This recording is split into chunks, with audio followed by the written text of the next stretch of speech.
हम बात कर रहे थे मध्य प्रदेश की, और मध्य प्रदेश पर ये जो सेल अब लगी है, इस पर बात करने के लिए हमारे साथ हर्षवर्धन त्रिपाठी साहब जुड़ रहे हैं, वरिष्ठ पत्रकार हैं।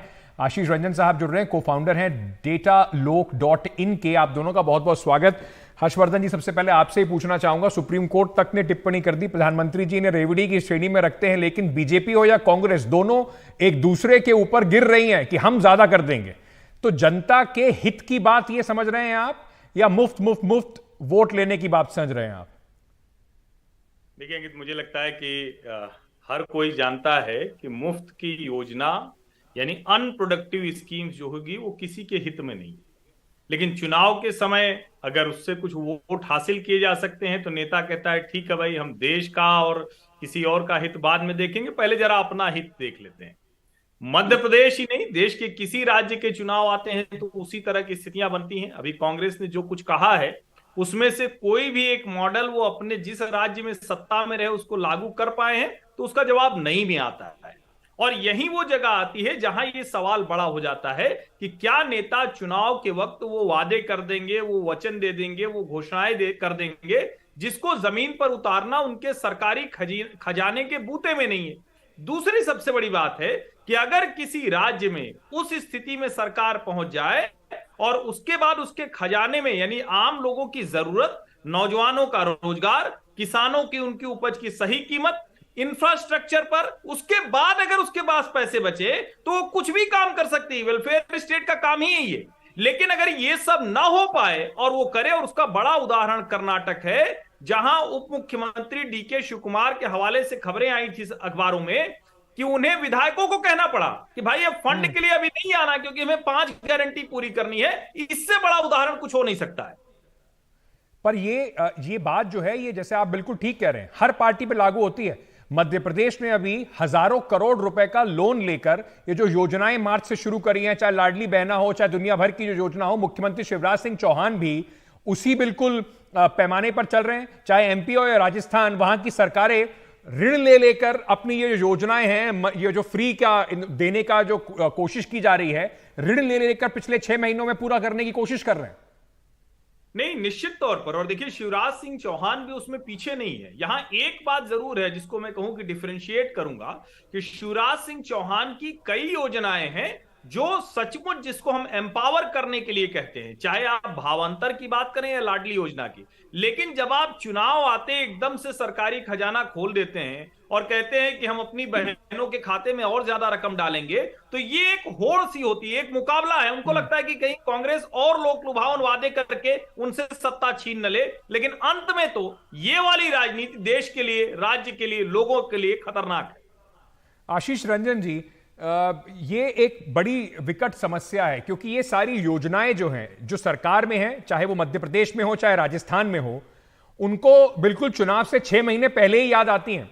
अगर ये इतनी बढ़िया योजनाएं हैं तो 4.5 साल से तक क्यों नहीं दोनों राज्यों में ये लागू हुई? और इसी होड़ को कांग्रेस भी अब पूरा करता दिखाई पड़ रही है।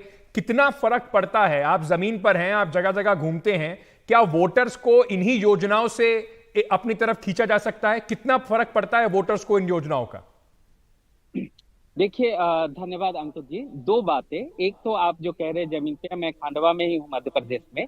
पहले इन चीजों को समझने के लिए, चुनाव और जो स्कीम से लॉन्च होते हैं उसको समझने के लिए, इसके जो चुनावी राजनीति है उसके 3 सिद्धांत को समझना बहुत जरूरी है। पहला क्या है? राज्य और नागरिक, जिसको वोटर कहते हैं, उसका बीच जो संबंध है वो 3 चीजों पर आधारित होता है। पहला, जो डिमांड करता है नागरिक राज्य से और राज्य का दायित्व या कर्तव्य है, वो ये है कि लॉ एंड ऑर्डर को मेंटेन करना। मध्य प्रदेश के दृष्टिकोण से देखेंगे तो मोटा मोटी यहाँ लॉ एंड ऑर्डर सही है। मैं कुछ चीजें होते रहती है, ऐसा नहीं है कि अपराध बिल्कुल खत्म हो गया, लेकिन मोटा मोटी और राज्य की तुलना में देखेंगे तो बेहतर है। दूसरी, जो राज्य का सबसे बड़ा कर्तव्य होता है, दूसरी बड़ी कर्तव्य और नागरिक का अधिकार होता है, वो ये है कि राज्य इंफ्रास्ट्रक्चर डेवलपमेंट पे, जिसको आप सड़क, बिजली, पानी, आवास, ट्रांसपोर्ट, इन सब की बात करते हैं, उस पे इन्वेस्टमेंट करने का। तो आप मुझसे नहीं, कई और लोगों से भी बात करेंगे, पिछले 20 सालों में इंफ्रास्ट्रक्चर, खासकर रोड पे, बिजली पे, पानी पे चीजें सरकार ने लगाई है, पैसे लगाए।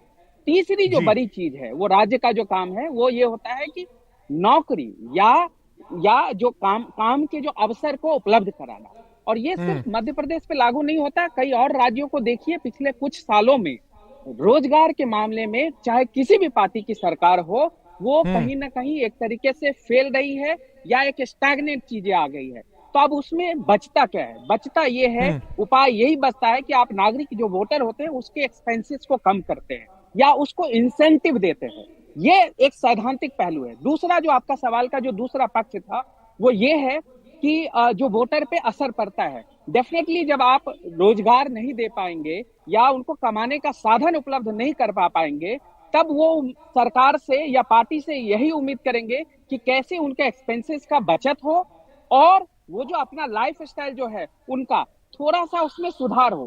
तो अब हर एक पार्टी अमूमन, बीजेपी अमूमन पहले ऐसा नहीं करती थी, लेकिन मध्य प्रदेश में तो साफ तौर पे अभी हमारे से पहले जो स्पीकर थे उन्होंने भी बताया और सर्वविदित चीजें है कि वो प्रोवाइड कर रही है, क्योंकि अब विकल्प नहीं बच रहा है सरकार के पास। और अनलेस जब तक कि एम्प्लॉयमेंट का जो शिक्षा स्वास्थ्य के बाद जो नौकरी का जो चीज है, जब तक एम्प्लॉयमेंट पे कोई भी सरकार एक मजबूत नीति नहीं बना के लेके आएगी, मैनिफेस्टो की बात हो रही थी, जब तक एक मजबूत मैनिफेस्टो नहीं बना के आएगी तब तक किसी भी पार्टी के पास कोई विकल्प नहीं है। चाहे लोन दे के रहिए, नहीं तो फिर आपको जनता की नाराजगी झेलनी ही पड़ेगी। और इसीलिए आप देखेंगे यहाँ पे मध्य प्रदेश के संदर्भ में बोथ बीजेपी और कांग्रेस दोनों वही चीजें कर रही हैं, पैसे का। अब ये देखना होगा कि जनता को किसके वादों में ज्यादा दम नजर आ रहा है, जो अभी उनके खाते में ऑलरेडी पैसा पहुंचा रहा है या जो उनको ये विश्वास दिला रहा है कि अगर हम आए तो हम आपको ये सब सुविधाएं देंगे। आप दोनों का बहुत बहुत शुक्रिया।